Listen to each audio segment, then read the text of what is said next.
যারা তোমাকে ছোট করে কথা বলে তাদের কাছ থেকে দূরে থাকার চেষ্টা করুন, কারণ তারা আপনার আত্মবিশ্বাস নষ্ট করবে, মানসিকভাবে আপনাকে দুর্বল করে দেবে।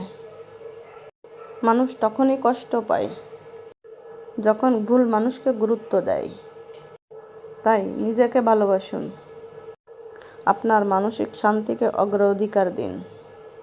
সবাইকে নয়, শুধু ভালো মানুষদের পাশে রাখুন। কিছু মানুষ সাপের চেয়েও বিষাক্ত, কারণ সাপকে দূর থেকে চেনা যায়, কিন্তু বিষাক্ত মানুষকে পাশ থেকেও চেনা যায় না। যাকে আল্লাহ উপরে উঠান তাকে কেউ নিচে নামাতে পারে না, আর যাকে আল্লাহ নিচে নামান তাকে কেউ উপরে উঠাতে পারে না। অহংকারী হবেন না, আপনি যে অবস্থানে থাকুন না কেন। ধন্যবাদ।